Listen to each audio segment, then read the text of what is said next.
Shalom amigos, de nuestro último shiur surgieron unas dudas muy interesantes que expresaron algunos de ustedes en el Facebook que corresponde a estos shiurim. Como hemos dicho, todos los miedos son naturales y parten de un único miedo madre, que es el miedo al no poder, a la impotencia. De ese se desprenden otros 5 miedos que llamamos básicos, que podríamos decirlo rápidamente como miedo a la muerte, la impotencia física, miedo al abandono o impotencia emocional, miedo al rechazo e impotencia social, miedo a la locura o al desorden, que es la impotencia mental, y miedo a lo desconocido, a eso que nunca podremos alcanzar en este mundo a comprender, que es el miedo espiritual. Todos esos miedos son básicos y naturales de todo ser humano. Algunas personas pueden expresar mayor temor en un punto o en otro y no es constante en la vida. Se puede tener en este momento miedo a morir, el minuto siguiente a la enfermedad, al minuto siguiente al rechazo y así sucesivamente. Todos somos víctimas presa de los miedos. Hay gente que trabaja sobre sí para saber manejarlos y convertirlos en precaución o en un llamado de alerta de que algo está ocurriendo. Por lo tanto, los miedos sociales también tienen un origen en lo natural, en nuestra configuración con la cual venimos a este mundo. Si bien los contenidos luego van variando de acuerdo a las costumbres, a la educación, a las enseñanzas, a los mandatos, a las creencias, a los pensamientos, a todos los que nos va formando durante nuestra existencia. Entonces, por ejemplo, en algunas tribus podría ser factor de miedo social el estar fuera de la tribu, y en otros lugares, en sociedades como las nuestras occidentales, también ese, pero no considerado como fuera de la tribu, sino por ejemplo cuando uno no obtiene un logro socialmente valorado, por ejemplo, no tiene la casa espléndida, el auto fabuloso, la mejor ropa, no come en tales restaurantes, no es invitado a tal y cuales fiestas, no ha estudiado aquí o allá. Eso depende del lugar donde nos hemos criado, de los valores de ese lugar.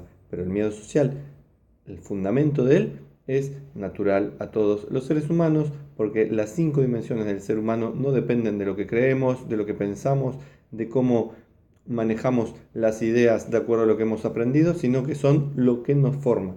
Así como estamos formados físicamente de manera similar, a no ser que haya alguna deficiencia en la concepción o durante el lapso del embarazo o se haya obtenido un accidente, tenemos una configuración que es humana: 2 ojos, dos brazos, 2 piernas, etc.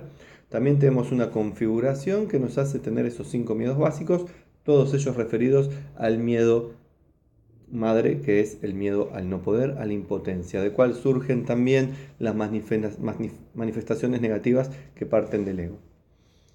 Otra cuestión que ha salido también en los comentarios, amablemente, que han compartido con nosotros en los comentarios, es por qué ocurre que aquello a que temo y que estoy con miedo a eso, resulta que luego se hace realidad. Hace mucho tiempo hemos explicado en serjudío.com un efecto tiburón, como lo he llamado, que es de aquello que huimos por miedo, generalmente terminamos cayendo en eso. Voy a poner un ejemplo muy sencillo, creo que es el mismo que usé hace como 10 años atrás en Ser Judío, que es: me compro o me regalan un reloj muy caro, muy lindo, y ando con mucho miedo de que se me raye la órbita o como se llame el vidrio. Y entonces estoy con miedo todo el tiempo cuidando de que no se raye, y mágicamente termina rayado enseguida. ¿Cómo puede ser si yo estuve prestando tanta atención a que no ocurra? Bueno, una de las explicaciones es que precisamente por haber dedicado tanto tiempo, concentrado tanta energía para evitar eso que estamos temiendo, dejamos de estar prestando atención a otros factores de alrededor, nos enfocamos solo en un punto y perdemos el contexto, la atención general, la atención plena, y por lo tanto caemos en errores que nos llevan a cumplir el miedo que estábamos padeciendo. Otro ejemplo muy común que sucede es: no dejamos a nuestra pareja, aunque ya se ha terminado el amor, se ha terminado la relación, no la dejamos por miedo a estar solos. Y estamos 20, 30, 40 años conviviendo con la misma persona a la cual no queremos, no estimamos, no respetamos, con la excusa de no estar solos. Y cuando hacemos un análisis sincero, reconocemos que hemos estado 20, 30, 40, 50 años solos.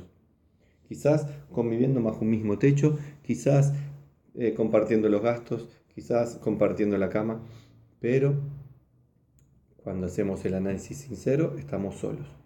Del miedo al abandono, nos damos cuenta que hemos vivido abandonados. Y fue ese miedo que nos mantuvo en una relación falsa que podríamos haber cortado mucho tiempo atrás. Pero porque no lo hicimos, mantuvimos ese lazo ficticio que nos mantuvo en ese miedo, que nos mantuvo prisioneros.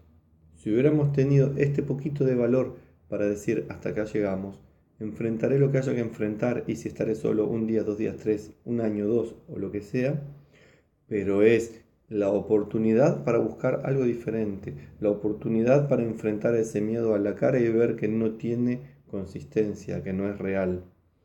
Lo mismo puede ocurrir en cualquier otro de los miedos. Algunos de ellos que no dependen necesariamente de nosotros, obviamente, muy difícil que se puedan cumplir. Por ejemplo, una persona que tiene miedo a volar, pero no tiene los medios económicos para hacerlo. No tiene cómo realizar su miedo. Quizás algún día gana la lotería y ahí pudiera viajar en avión, pero no depende de uno que el avión se caiga o tenga un desperfecto. Pero cuando el miedo está atrapado en uno mismo, sobre conductas propias que no dependen de otro, entonces ahí sí el efecto tiburón suele ocurrir. De aquello que nos escapamos por el miedo es lo que nos termina devorando, como si estuviéramos en el océano y de repente aparece un tiburón y en vez de luchar contra él y darle un golpe en mitad de la trompa y ver si con eso logramos algo, pretendemos escaparnos, como si tuviéramos más velocidad, más conocimiento del agua, más resistencia, más fuerza que el tiburón en su medio. Y evidentemente no la tenemos. Entonces, por más que nos demos, tarde o temprano el tiburón nos va a atrapar. Pero si lo enfrentamos al tiburón, por ahí perderemos, porque sigue siendo el más fuerte, más poderoso, está en su medio, etc.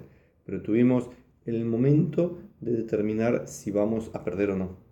Una parte dependía de nosotros, la parte de enfrentarnos a ese miedo. Pero recuerda, cuando el tiburón ya está ahí, ya no es un miedo, ahora ya es otra cosa, es cautela, precaución o susto. El miedo es no al tiburón, sino lo que el tiburón es capaz de hacerte. Como dijimos el otro día, cuando ya eso a lo que lo teníamos miedo se presentó, ya no tenemos más miedo a eso, ahora tenemos miedo a algo que pudiera estar relacionado con eso. Entonces, es muy importante conocer el tema de los miedos, aburrirnos hablando de esto, estudiándolo, profundizando, porque muchísimas de nuestras conductas se basan en el miedo. Se basan en evitar aquello que tenemos miedo, en huir de aquello que tenemos miedo, en estar reaccionando al miedo con las herramientas del ego, lo que nos lleva a mayor impotencia, a estar desperdiciando energía, a estar agotándonos, a no estar creando una vida satisfactoria, ni de bendición, ni de shalom. Debemos darnos cuenta, estos 5 miedos básicos ahí están en nuestra vida. De alguno de ellos, obviamente, no nos podremos escapar, por ejemplo, la muerte. Pero podemos hacer que nuestra vida tenga valor y por lo tanto, cuando ese tiburón nos coma, nosotros habremos dado la lucha que tenemos que dar y haremos con nuestra vida un monumento precisamente a la vida. La vida está aquí, en cada uno de nosotros, para que la disfrutemos, para que hagamos cosas positivas. En la vida no es todo color de rosas, obviamente es multicolor. Y a veces los colores son oscuros. Y a veces la mayoría de los colores son oscuros y no nos agradan. Y sin embargo, tenemos que lograr eso que tengo ahí detrás. Una ciudad colorida, con las herramientas que tenemos. Sin engañarnos, sin fantasías, sin creer en magia que puede cambiar la realidad. Reconociendo con humildad que somos un puntito en el universo, pero ese puntito es poderoso. Estamos conectados con Dios y podemos hacer que nuestra vida sea de construcción de Shalom. Hasta la próxima.